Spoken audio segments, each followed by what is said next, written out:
evening, everyone, and welcome to the Heart for Winter Haven Vision Banquet. It is a pleasure to see everybody here this evening. If you're out in the hall, please continue to make your way inside. I'm going to ask Jim Atkins. Jim, where are you at? At this time, we're going to welcome this evening's program coordinator, Jim Atkins, to the stage. Let's give him a round of applause.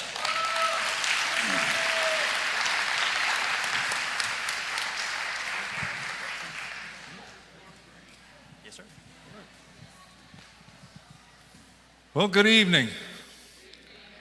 My name is Jim Atkins. I am the program coordinator for Heart for Winter Haven. I was told that there are heroes that walk among us every day. And I get the distinct honor of recognizing this evening, Veterans Day, our veterans who might be among us, our heroes among us tonight. So I was wondering if there's any veterans. If you're currently serving or have served in the armed forces, if you would just stand for just a moment and allow us to recognize you.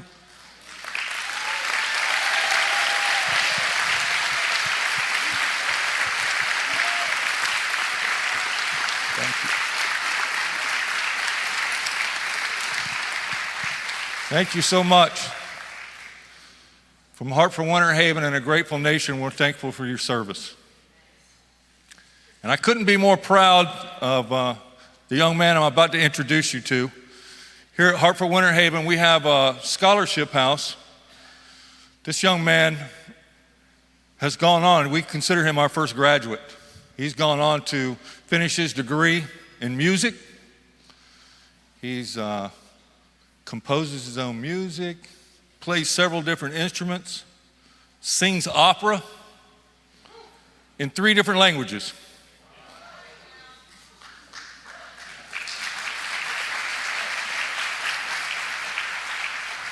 Tonight, he's going to do, in honor of Veterans Day, he's going to do the Navy hymn, accompanied by pianist Diane Lambert.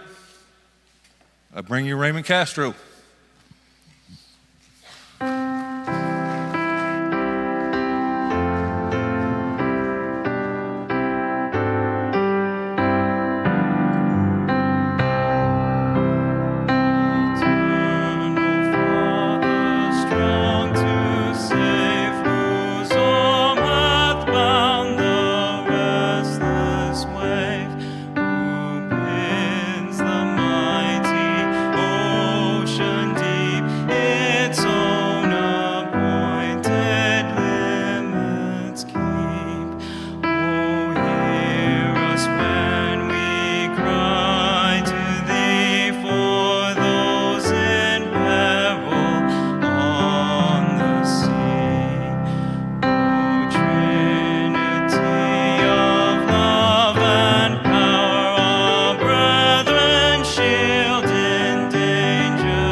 So I would just like to bless this meal and this evening tonight. Father, we just thank you for this opportunity to be here. We ask, God, that you come and join us, not as one of another guest or treasured friend that might be here tonight, but as our most honored guest. We ask, God, that you would join us at our tables, join us in this night's events. Graciously, Father, we ask for your blessing on this meal, blessing on this evening, and blessing on each of these that attend and the families they represent. And I ask it in the name of Jesus. Amen.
All right, ladies and gentlemen, we would like to welcome you again to the Heart for Winter Haven Vision Banquet. Thank you all for being here, for joining us. Wasn't that food amazing? Let's hear it for the caterers, the servers.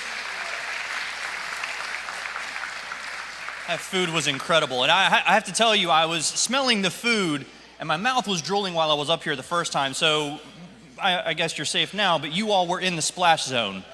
So I'm kidding. We would like to welcome to the stage right now Miss Rebecca Clark.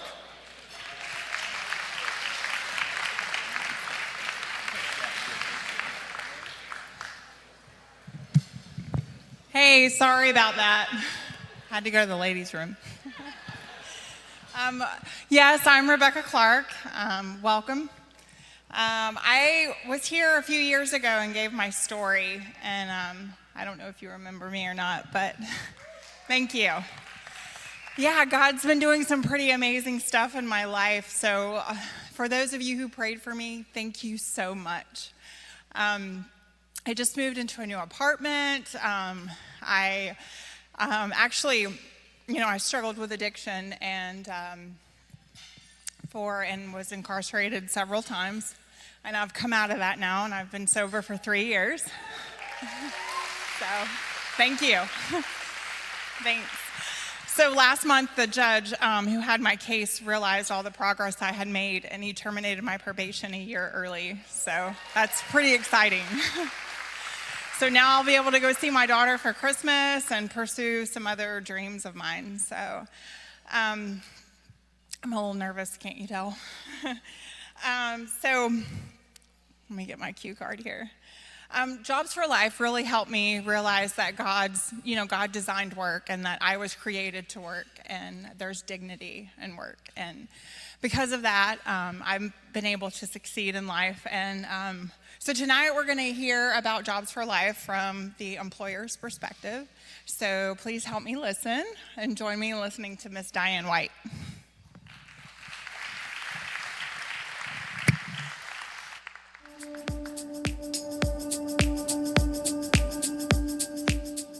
Hi, my name is Diane White, and my husband Mark and I own White's Ace Hardware in Haines City.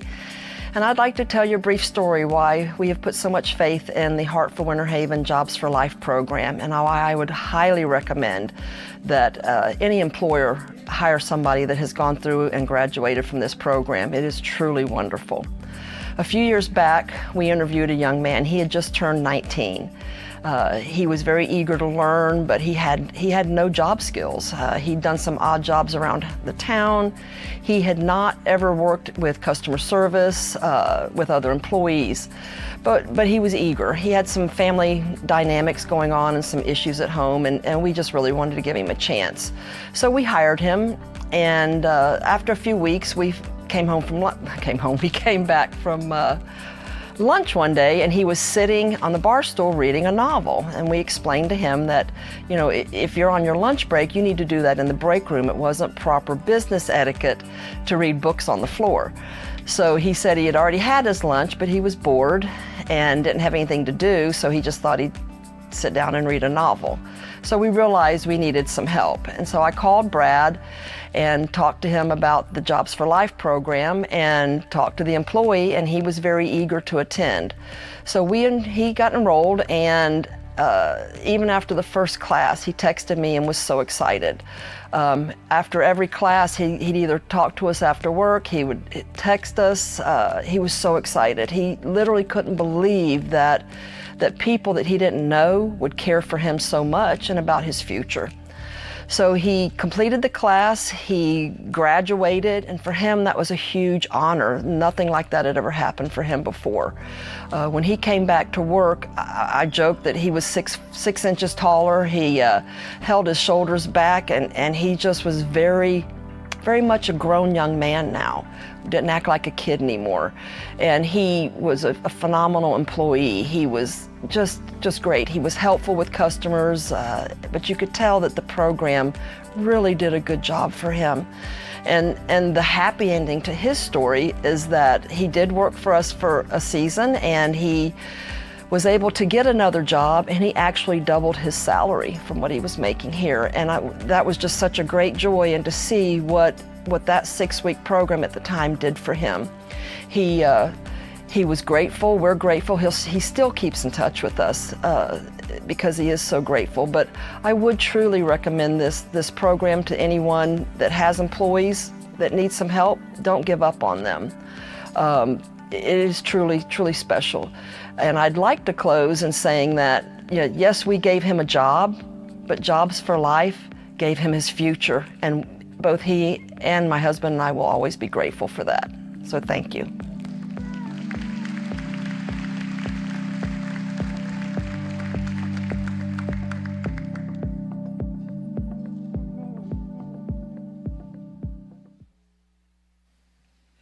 Fantastic. We're going to move on to our next portion of the program. We have a fantastic video that we're going to show you again that actually entails one of my favorite portions about Heart for Winter Haven. This is going to be a fantastic segment. So if you will, please join me as I introduce to you Jordan.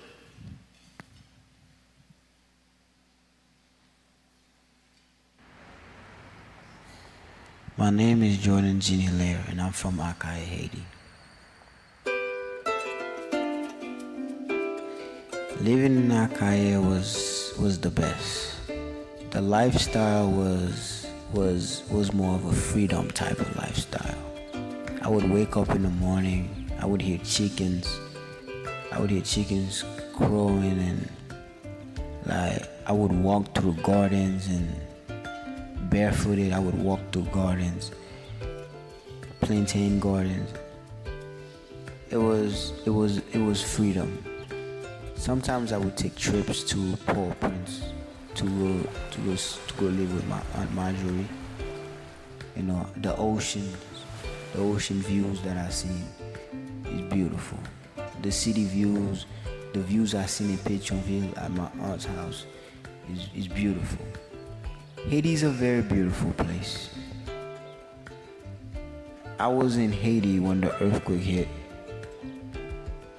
I was coming from school, and then out of nowhere, there's a big boom, and I see everybody start running around, screaming, crying, and then me, I was really young at the time, so I didn't do any panicking, but inside my chest, my heart was beating so fast because I was so scared. I couldn't do all the panicking. I was scared. I was really young. I was around 10 at the time. After the dust settled and the earthquake calmed down, man, the country was a mess.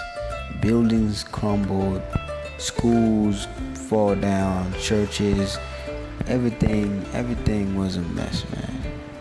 People didn't have places to go. They were sleeping outside. And there was a lot of problems, like food shortages, medicine shortages.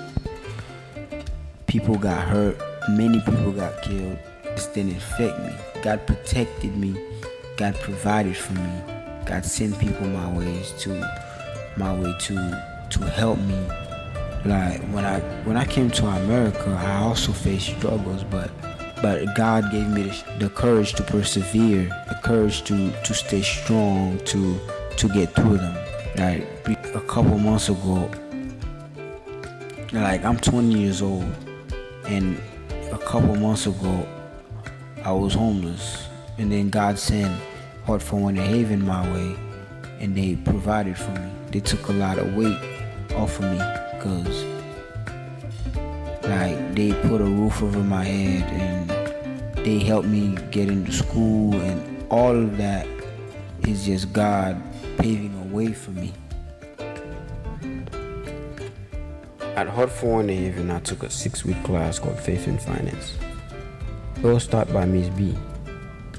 Although I knew a lot of the material, Faith in Finance class taught me how to make decisions that will benefit me in the long term, like how to build credit, how to save, how to avoid debt, and how to calculate my net worth.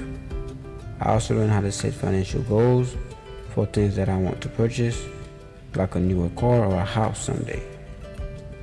B was not only a great teacher, but a good friend. Heart for Winter Haven also helped me find a place to stay while I work and go to college. I live at the transition house. That has helped take a load off my mind. Because of their help, I am now a student at Polk State College and I have a job. Heart for Winter Haven made it easier for me to reach those goals.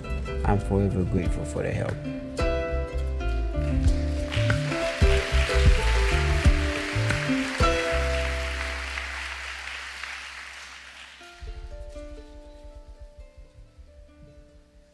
And now here to share a special moment with us here tonight, two people you saw in the video, Jordan and B.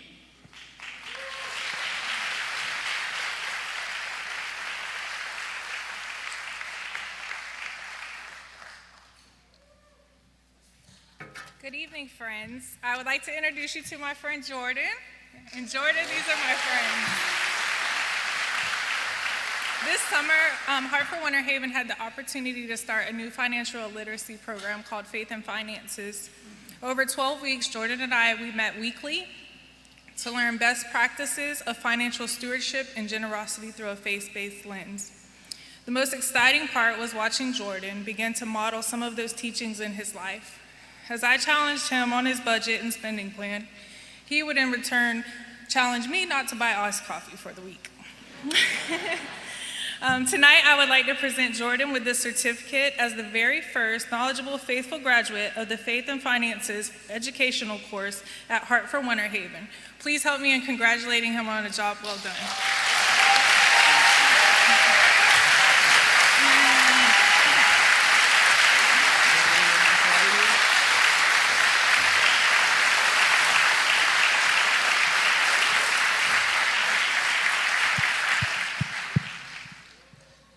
That was awesome, wasn't it? Let's hear it again for Jordan.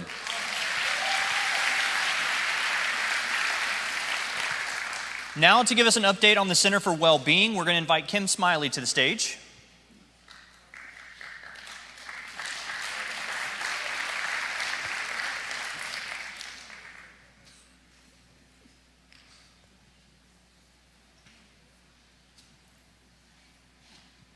Trying to find the quickest available route. Google Maps is not available at this time. I'm kidding. Kim Smiley, everyone.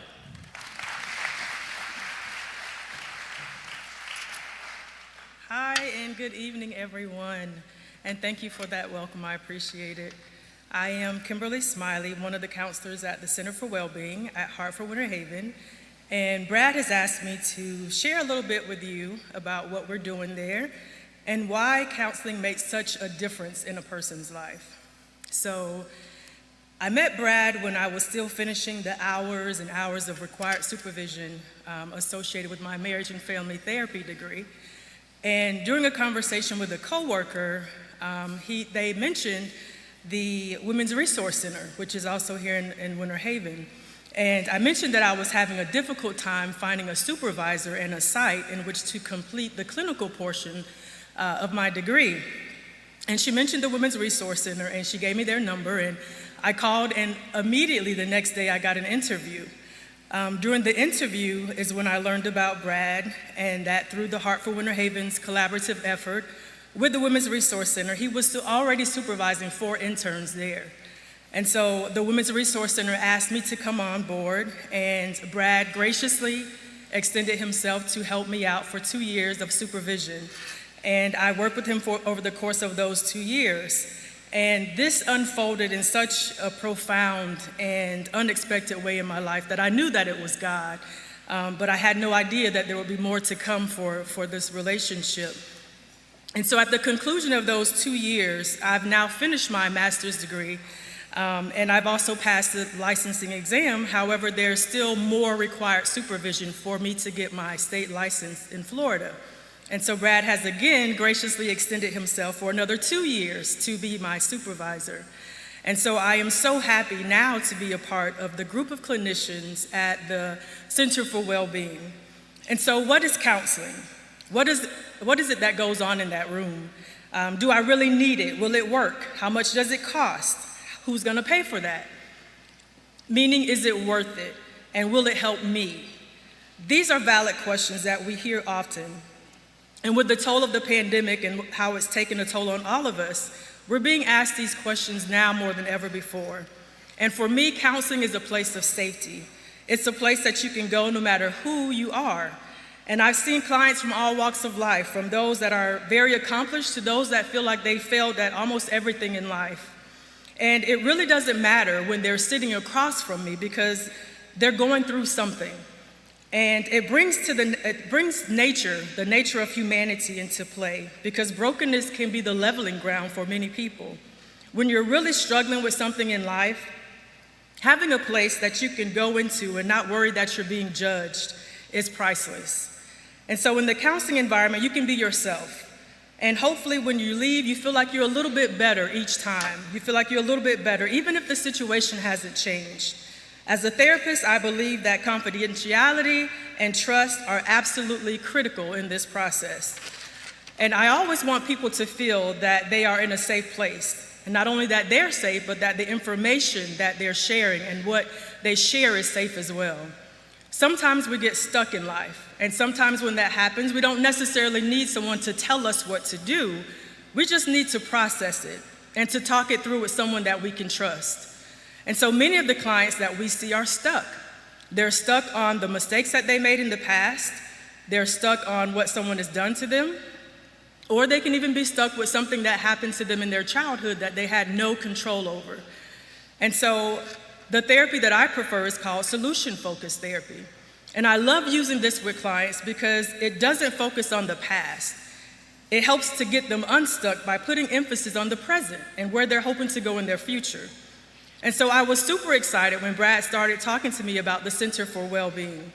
Because here's the thing, whenever you talk about helping a person, you can help them financially and you can get them to a better place or out of a situation.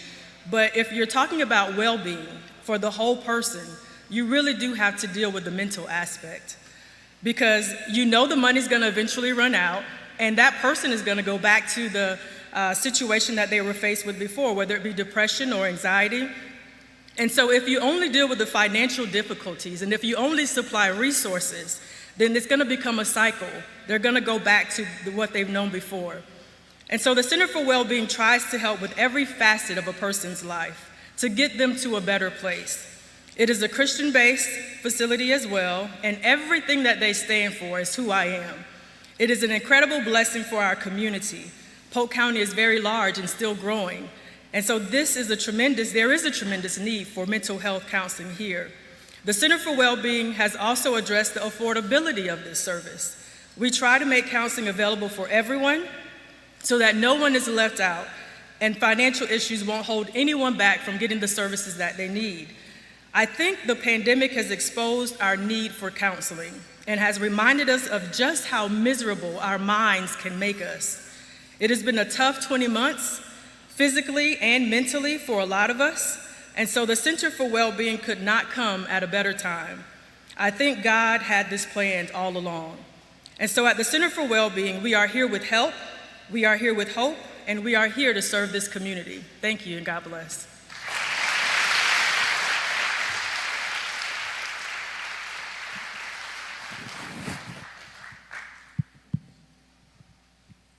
Thank you very much.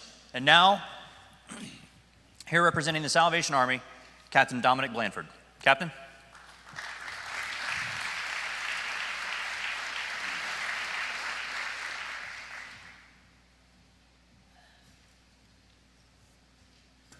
Good evening, and thank you very much.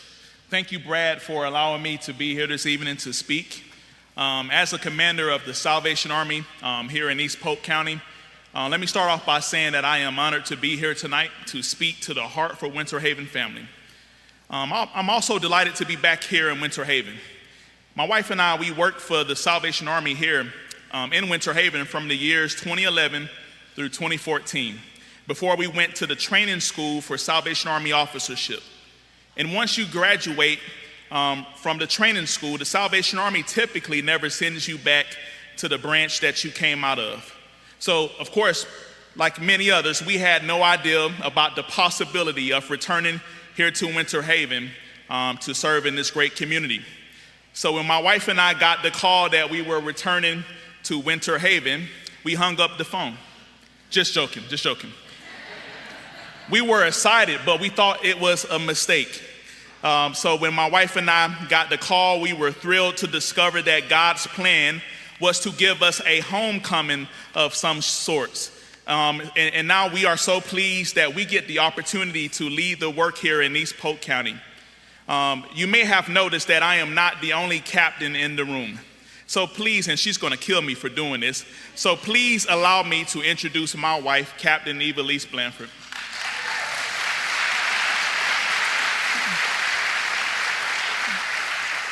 And thank you for that. So in the Salvation Army, both male and female, this is the unique thing about the Salvation Army, both male and female can be ordained and share equal rank and responsibility. So I have, not only is she the co-officer for the Salvation Army here in East Polk County, but she is also my partner who has the same passion as I do about Jesus, and of course, passion about ministry here in this area. And that is definitely a blessing to me, and I don't take that for granted. So the good thing about having lived here before in Winter Haven, we know the community. We're very familiar with here, and we're prayerful that we'll be here to serve as the Salvation Army officers, hopefully within the next 4 to 5 years or even more. I say that we're prayerful because of what we're building here, and it's just one of those things I want to share with you this evening. A couple of months ago, Brad and I, along with Bob Ryan, who is the CEO of Tri-County Human Services, have been having ongoing conversation about one central question that we would like to ask. What can we do as a community? What can we do as nonprofits together to help fight against homelessness? We have been considering this from dozens of angles for months. And also, we have had talks with the city of Winter Haven as well. So we've put together this business plan, potentially laying out a campus. It would essentially be a one-stop shop where our 3 nonprofits, and not just our 3 nonprofits, but we would love more people to come to the table, and anyone else who would like to come and be involved. It would be a central place where we could provide all types of services. For example, the Salvation Army, our bread and butter, is shelters and other social services that we offer.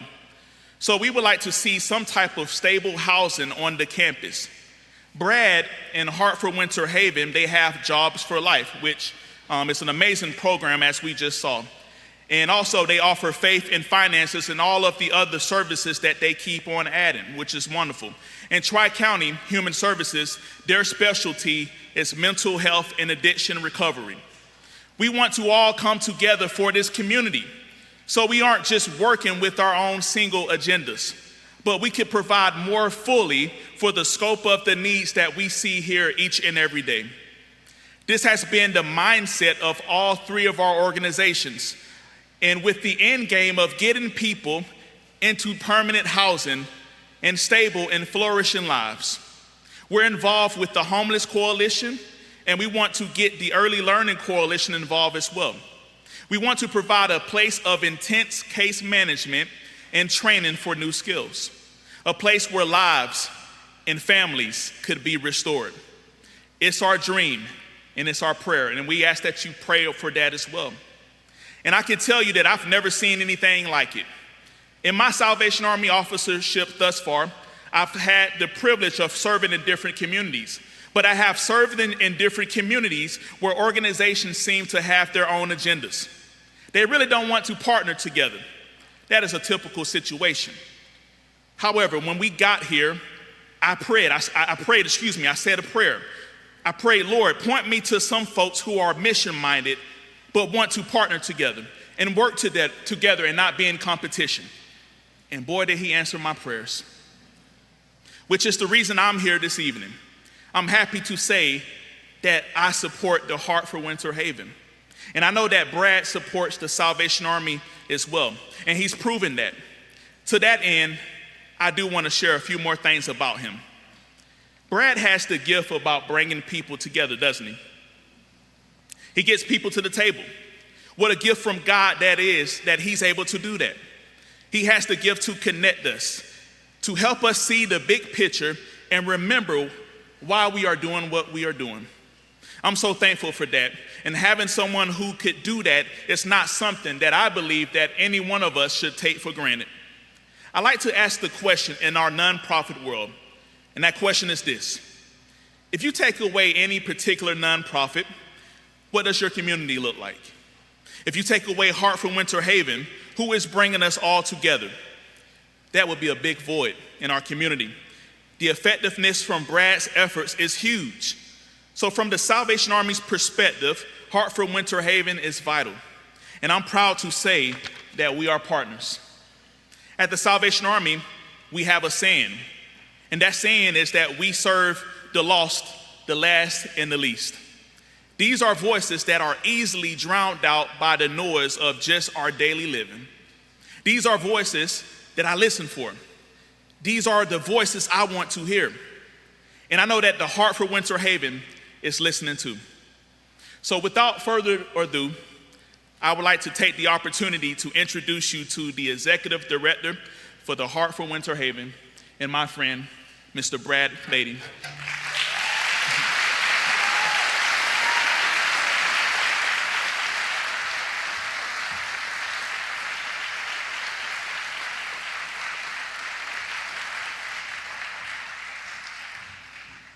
Thank you, Captain. Good evening, everyone. Boy, it's good to be here tonight. It's wonderful to see you in person, gathered as one. I want to give special thanks to my board who are here, those who are all out here, as well as to our table hosts tonight. Without each of you, we wouldn't have made this possible tonight. Since we last came together in 2019, our community has, well, how do you even describe it? There's a lot of adjectives. Challenging doesn't even begin to describe for our community what we've adjusted to. In almost every way, we've been compelled to slow down, adjust our expectations, and wait. And then wait some more. Digging deep has been required.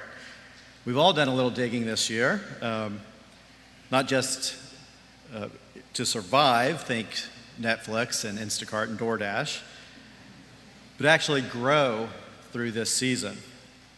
At Heart for Winter Haven, we've dug in. We've dug in to try to understand what would God have us do in this time. And like you, we've unearthed some pretty valuable discoveries. We've dug into hope, a hope that will not fail. But to get to that, we had to dig through the confusion, the loss, the less that we seem to have. The digging has been slow, sometimes sad as we've grieved with others. We've learned that hope doesn't have much to do with just wishful thinking, does it? It's made of sterner stuff. It feels tougher, more like courage. And it risks believing in the goodness and provision of God despite its considerable evidence to the contrary, yet it sustains, it stands firm. It has a rich sustenance that grows deep roots. We've lived here digging in this garden of hope for a while now, holding an old shovel in blistered hands. And through this year of setbacks, heartache, and loss, we ask, is it still possible to believe in good news? And not just believe it, but to proclaim it. I'm happy to tell you that tonight that it is, and I want to share some good news with you. Let me start by giving you a brief update on the Heart for Winter Haven staff. After my dear friend Margaret left for her doctorate at Dallas Theological, another dear friend, Ashley Black, arrived to us via the Chalmers Center. Ashley, wherever you are worth the wait.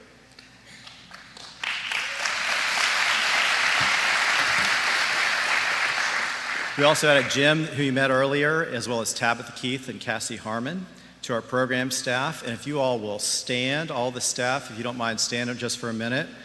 We already don't know what we do without you. Thank you.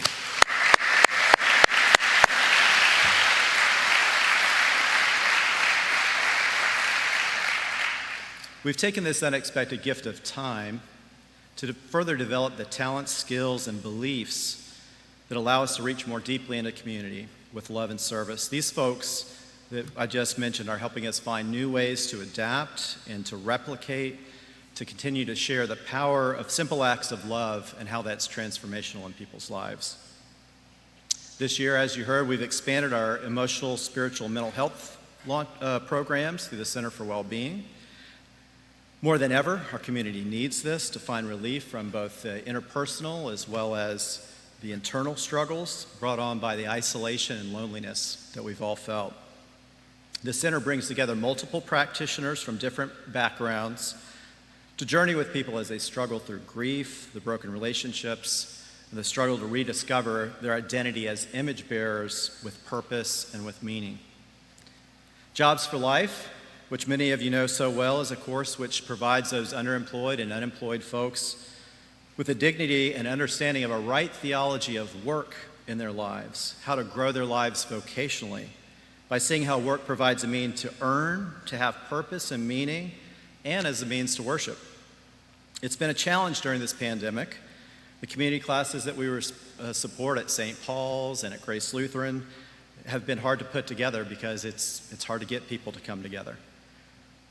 The men's and women's classes at the jails that we go to, we've had to adapt, and then we have to adapt our adaptations. But Jobs for Life and those programs continue to grow.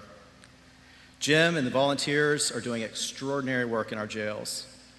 And Jobs for Life continues to spread as a movement through our community partners, such as at Lighthouse Ministries, the Turbervilles are here tonight, at Florida Baptist Children's Home, and soon at the Way Center in Haines City.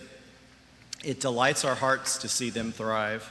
One of our creedal statements at Heart for Winter Haven that you have to learn is our fruit grows on other people's trees. And that growth, we continue to cultivate that through collaboration, like Dominic talked about. Soon we envision having a network of organizations across Central Florida providing vocational, financial, and spiritual development for our communities. Faith and Finances, you heard about, like Jordan, people who are pre-banking, who need to grow in their understanding of money and their faith. Along with them, we're learning about our relationship and responsibility to steward God's resources. And that poverty of brokenness found in our relationships to work and to creation is being undone. And we all need that, right? Our internship program has been a fruitful part of our ministry, and never more than this past year. Over the years, we've supported interns at neighboring organizations like the Women's Resource Center and American Red Cross. Our program gives students an opportunity to complete their educational experience with real-life practice, and our city gets the benefit of that.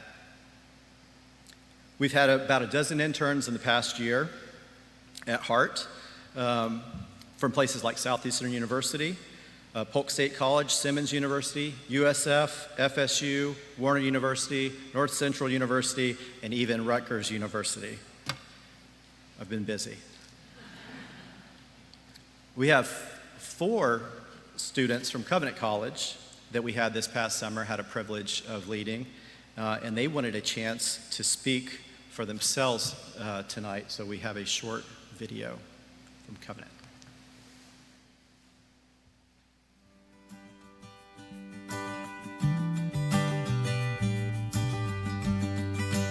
Hey everybody, thanks for letting us speak at the banquet tonight. We are seniors at Covenant College in Lookout Mountain, Georgia, and we interned this summer at Heart for Winter Haven, and we just wanted to share a little bit about our awesome experience there working with the staff in that community.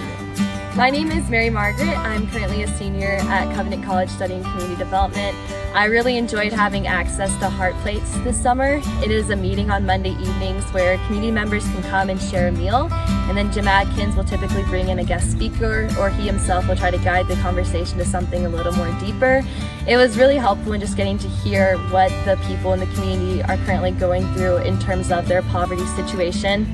And something I realized is that each person's situation looks a little different. But I'm just really thankful to the staff at letting me attend those meetings. Hello, I'm Evan Elliott, and this summer I learned the complexity of poverty and how an organization can come together with the whole community in order to address that complexity through a relationship. I really felt like the staff and my other interns really poured into me, and we learned a lot from each other, and it was a great experience. Hey, my name's Josh. One of the things I really enjoyed about this summer was getting to live in the scholarship house and just getting to see what it's like to be a college student facing homelessness. We got to get really close with the guys that lived there, and just getting to know those people that had a lot different life experience than me was really impactful. Good evening, my name's Kobe. One of the things that I really enjoyed about this summer was getting to work with Brad Beatty and watching him as he did his work of just being very compassionate and having a loving presence within Winter Haven. He does a great job of trying to work together with all the other community development organizations in the city, and he has a really good perspective on how to connect those pieces to do the work well. And I really appreciate that and hope to do that in the future. I want to give everyone a huge thank you. Thank you so much to all the donors, the staff, and everyone who made our experience so amazing, for welcoming us in, giving us a place to stay, meals, and just opening up your arms to us this summer. It was truly a great experience, and we love you all. Thank y'all. Thank you.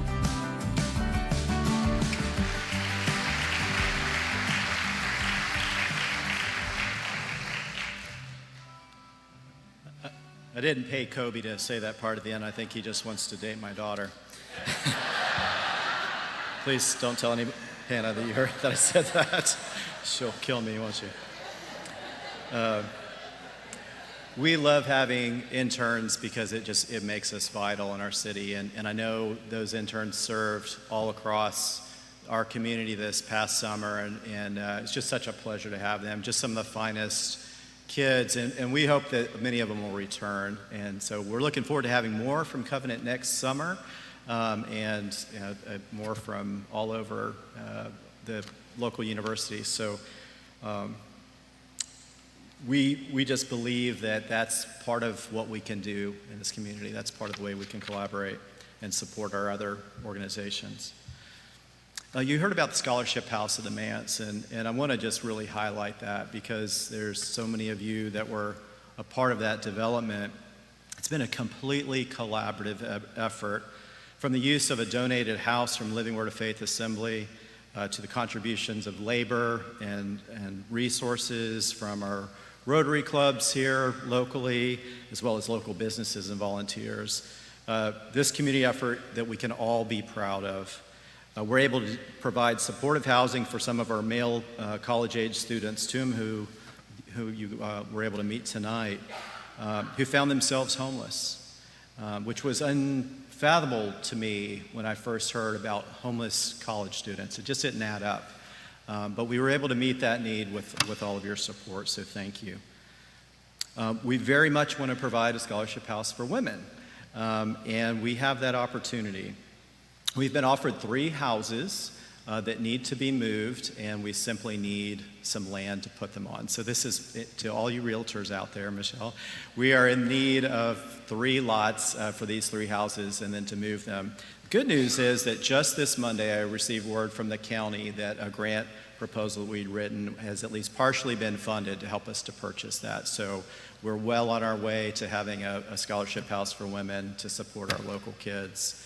And housing is more of a crisis than ever, so we're really happy with that and just praise God because He is good.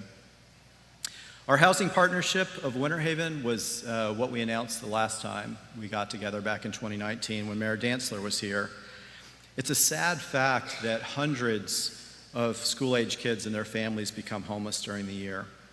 We were tasked to help to stabilize Winter Haven families in their housing by preventing eviction, first of all, and then by rehousing some homeless families. And what a difference that relationship with the city has made during this pandemic. Hundreds of families that would have been homeless have been kept from homelessness because of the partnership with the city. So Commissioner Yates, thank you for being here. We're so grateful for that partnership, and we hope it continues until it's no longer needed. But because of the foundation of that partnership, Heart for Winter Haven has been able to bring an additional $1 million into our community to help with housing during this crisis. Now there's a lot of money floating around. We hear about that, but let me tell you what we found as we were working with people. There was a lot of fear and isolation. Imagine going through this pandemic and not having a stable place to call home. At Heart for Winter Haven, we were able to reach people who didn't have the access or the knowledge of computers or who don't speak or read English well yet. We did incredible outreach into Spanish-speaking and Creole-speaking communities. Through our staff, our interns, and volunteers, God provided all the resources and all the languages that we needed to accomplish this purpose. Now, as we look forward, this is a vision banquet. As we look forward to the future, we want to continue building connections with people from the business, community, church, and nonprofits in Winter Haven. This past summer, we were able to organize local churches to pull together to build 2 faith builds with Habitat for Humanity. We have plans for another one in 2022.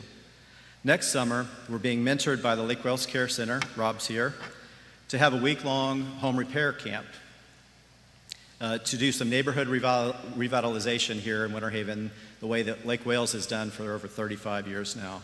We're working with the city, we're working with the Mission, Youth for Christ, FX Ministries, and dozens of youth groups across the city to create a legacy that we hope will grow, a legacy of giving and serving our community that will have generational benefits.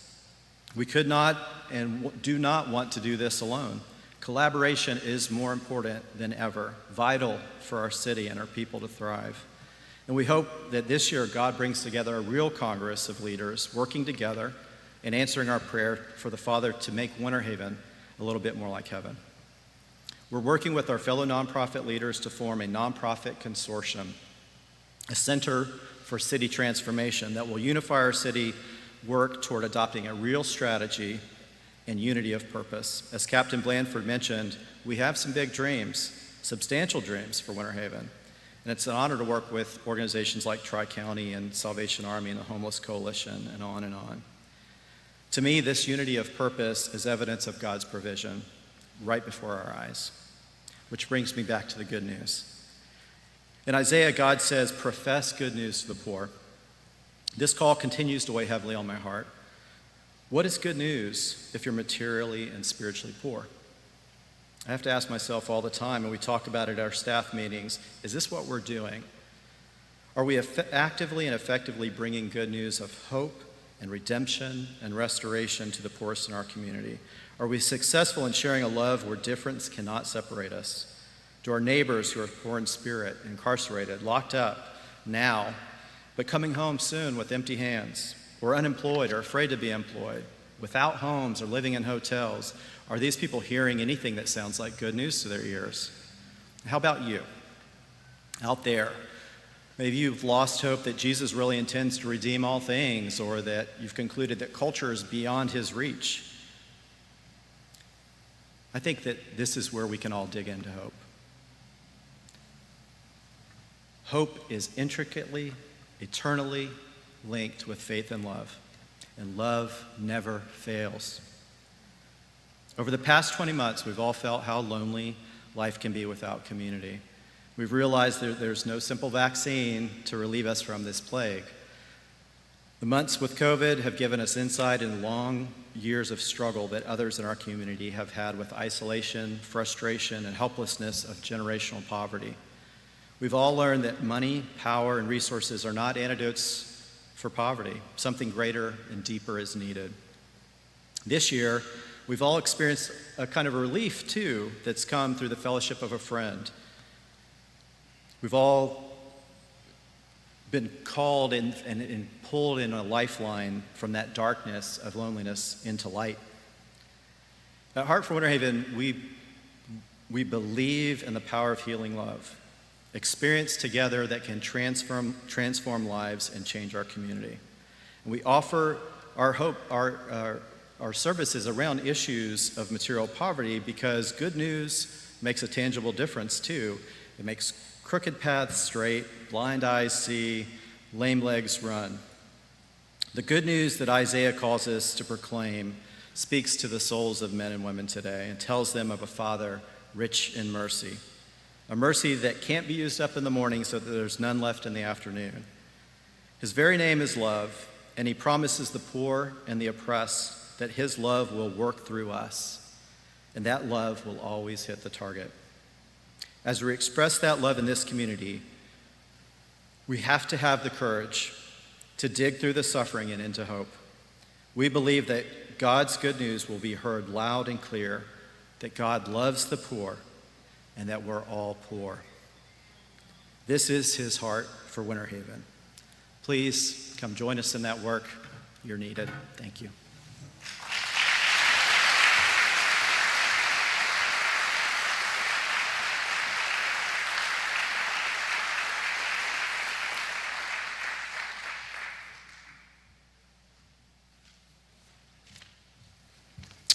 So I am the last person that you will hear from tonight. Thank you for your patience and for staying here with us. My name is Drew Bennett. I am a pastor here in Winter Haven. My job tonight is to invite you, as Brad has just done, but more specifically into the work that God is doing through Heart for Winter Haven, and then to ask you to respond. My family and I are monthly supporters of this ministry and have been since the beginning. We're all in. And I'll tell you why, if you'll give me just a couple of minutes. I have 4 reasons. Don't worry, they'll be very quick. But there are 4 things that I would point you to. The first reason that I would say to you that we're all in, you should be too, is that Brad Beatty is my friend. We're neighbors. Brad and Amy live right around the corner, and our families are close. We go to church together. He helps me with my work. I hopefully help him a little bit with his. But we love them dearly, and we love the staff and all that work there at the ministry. I'm a Winter Haven guy. I've been here my whole life, and so has Brad, and so we have that in common.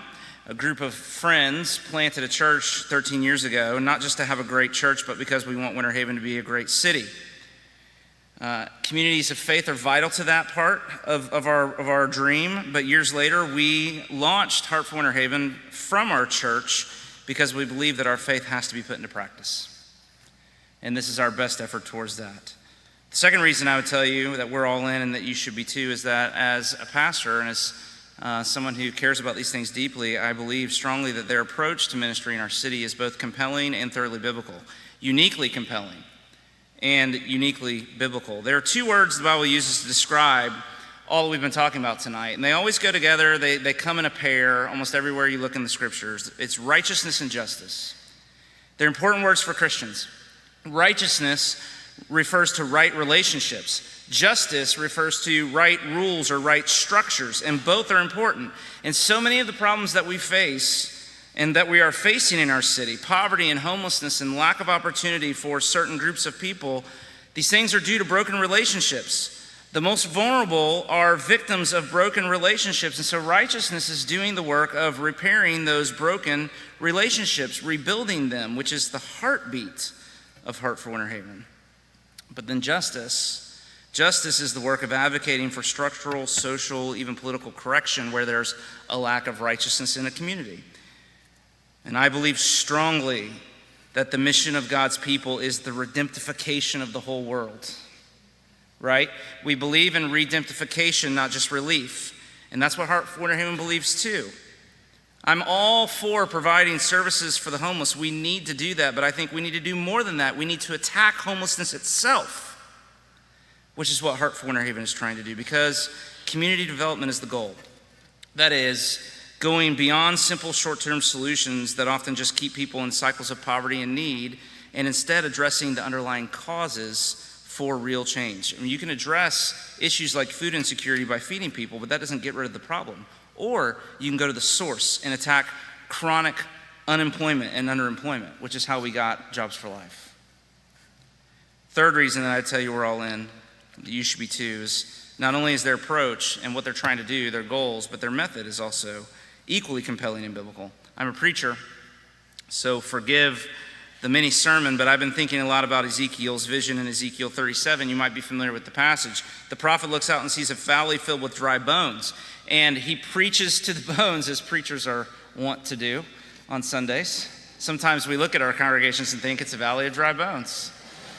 And so we show up and we do this, and Ezekiel did that. He preached to the bones, and then he called for the wind, and when the wind came, God's breath, God's spirit, when it came, the dry bones lived. Now, that's a picture of our city and the kind of work that we're desperate for the Spirit of God to do. We are a valley of dry bones, but if the wind would come, then we would live. If the wind would come, we would live. Now, that's the famous part of Ezekiel, but there's a second part of that chapter that is just as important. And in that second part, the prophet takes two sticks. One that represents Israel, his people that gathered in the north, and the other representing Judah, the part of his people that were in the south. And if you know the story, for centuries these two had been divided and separated from one another. And he takes one of those sticks in each hand, and then he symbolically joins them together by God's decree, symbolizing what God meant to do with his people. It takes supernatural power to raise the dead to life. It takes the same supernatural power to make God's people, who are so easily fractured and divided, one. But God can do it. And part of the lesson of Ezekiel 37 is those two are connected. The valley of dry bones was there because they were not one. But if they would become one, then the bones would live. And the challenges we're facing are not due to a lack of effort, nor even to a lack of resources. Most times it is a lack of communication and collaboration among the so many people in the business, church, and nonprofit communities that are already doing great work. So how do these groups of people come together and work together for greater effectiveness towards common goals? Churches see each other as competitors and refuse to work together. One of the reasons we gave Heart for Winter Haven away to the city and didn't make it a ministry of our church is because we knew we wouldn't get other churches to work with us if it was just a ministry of our church. Isn't that sad? Nonprofits falsely believe they're competing for the same donors and volunteers. But I'm here to say tonight to remind us we're all on the same team. There is a real enemy, and he wins when we act like that. The goal is that we would move forward as one. Which is why I love this ministry so much, because that's their target too. But the fourth reason that we're all in, and that you should be too, is that the only way to reach our goals for the city is for the business and churches and nonprofits to begin to act in such self-sacrificing ways that they threaten their own success. Jesus said a grain of wheat must fall to the ground and die if it's to bear fruit. If it does not die, it will remain alone. But if it dies, it will bear much fruit. Our fruit grows on other people's trees. An unrighteous person, according to the Bible, is the one who advantages himself at the expense of the rest of the community. A righteous person is the one who disadvantages himself for the sake of the community. And for too long, we have been willing to advantage ourselves by disadvantaging others. And that is wicked. I'm asking you to join me in disadvantaging ourselves to advantage the community and to unleash a movement of God's Spirit here in this place. If you are a person of faith, that's exactly the way that God has loved you in Jesus Christ. To his own hurt, disadvantaging himself to advantage you in all of the best ways, providing for you the example, but also the power, the energy for you to go and love others in the way that he has loved you. So will you consider making Heart for Winter Haven a part of your regular charitable giving? One of the main goals for this year is the Heart 100 Partners. We're praying for 100 ministry partners, families, people, businesses who will commit to giving to the ministry on a monthly basis. There are currently about 30 partners that do this. We're praying and hoping for 100. My wife and I are one of those 30. We give monthly, and we've done so for a number of years now. But we're asking you tonight to consider jumping in with the ministry that way. And here's the wonderful news. Talk about good news tonight. If you sign up to become part of the Heart 100 Partners tonight, you get a t-shirt before you leave, I think, right? Is that right? Before you leave, you get a t-shirt. They're here somewhere. I'm on the search for one. We're gonna find, it's making its way around. There you go. But just as you consider these things, $25 a month sponsors one faith and one finance student, or 6 counseling sessions at the Center for Wellbeing. $50 a month sponsors a Jobs for Life graduation at the jail. If you become a $75 a month sponsor, that helps sponsor a scholarship house student for 1 semester. $150 a month for a whole year. $125 a month sponsors a weekly Heart Place meals. $150 a month, if you were to commit to that, would rehouse a homeless family. A $425 sponsor each month would sponsor an entire Jobs for Life class. But of course, we'd also ask that you just consider giving in whatever way you would. A $500 gift sponsors a Job for Life student. A $1,000 gift sponsors one student for an entire semester at the Scholarship House. A $2,500 gift sponsors a Faith and Finance class. A $10,000 and up goes to the new Scholarship House for women. There's, as you've seen, lots of needs tonight. And so would you please consider joining with us. There are envelopes at your tables. I think your table hosts have them, and we'll make sure that you get those. If you're a table host, if you would pass those out, we would ask, what we would ask is this, is that before you leave tonight, that you consider how you might be able to help towards these needs. You'll see that there is a card there, I believe, that shows you how you can give online. You can give online right now before you leave. You can make a pledge and make arrangements later, but one thing, please make sure that in what you do, you include all of your contact information. Again, this ministry is about relationships, and having your information will help the team at Heart for Winter Haven better communicate with its ministry partners. That's important. Now, when you're done, as you look over that material, when you're done, you can put your pledge in the envelope. The table host will make sure that gets to the right person. Let me just say again, thank you so much for coming tonight. This ministry is worthy of our time and gathering here tonight. It's worthy of us giving sacrificially for the sake of all of the wonderful things that are happening in our city. Amen. What a great job. Thank you all for being here. We're going to give you a moment to consider that, and as you do, because you probably should, if you're married, you probably should talk to one another maybe for a minute, right? That's what, if you didn't do that on the way here tonight.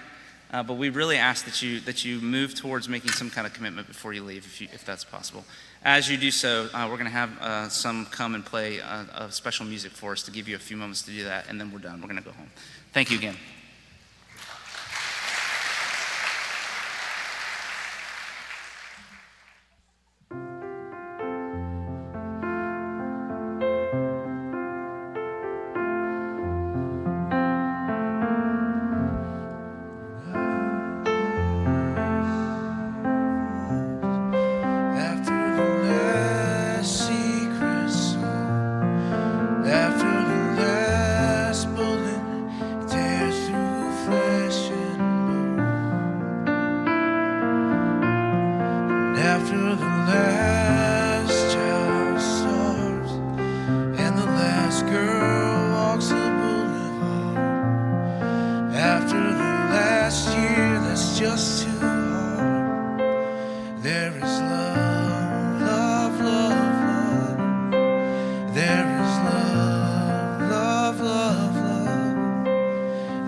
Tears that are falling, we're caught in the palms of the giver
to thank you for coming out tonight for the Heart for Winter Haven Vision Banquet. We want to give it a special thank you for Heartland Church for hosting us tonight. Let's hear it for Heartland Church.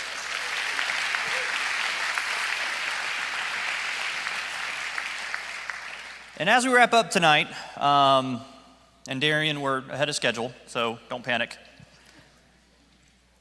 Hearing this tonight, in closing remarks, I wanted to discuss a concept that I've observed over the last couple of years.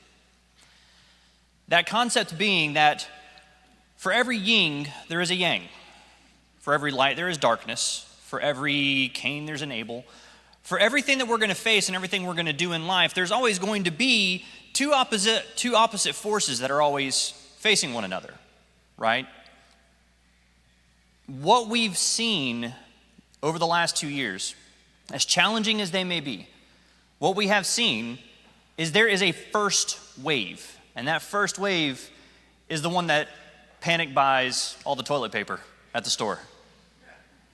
What we see is that first wave that is instead of encouraging and helping and, hey, how can I help you? It's not filled with those things. And then we see that second wave hit. After that first wave gets it out of their system, we see this second wave hit. And that's why I'm so honored and privileged to be able to help with an organization like Heart for Winter Haven, because Heart for Winter Haven is the definition of that second wave that sticks out its hand and says, hey, how can I help you? Tell me what to do. How can I help you? Or better yet, I already know what to do. We already have it up and going.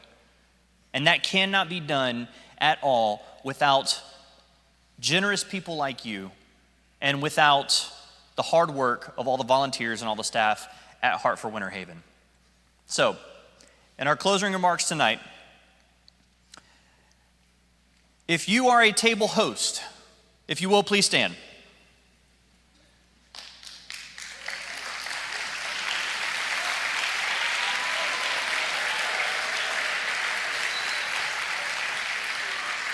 Please remain standing, remain standing. If you are a donor to Heart for Winter Haven, past, present, or new tonight, please stand.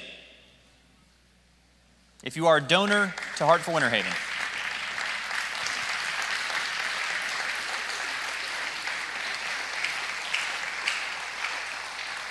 Again, please remain standing. Now, you're not getting out of it that easy. If you are a volunteer with Heart for Winter Haven, or a volunteer with any of our Heart for Winter Haven nonprofits, or if you have decided tonight to become a volunteer, please stand.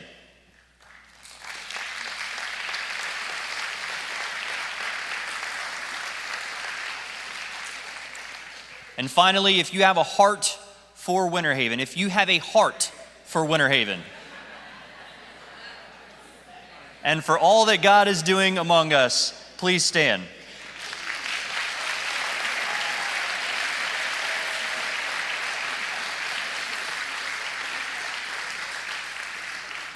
This has been a challenging year, and we do have a challenge coin on the tables in front of you.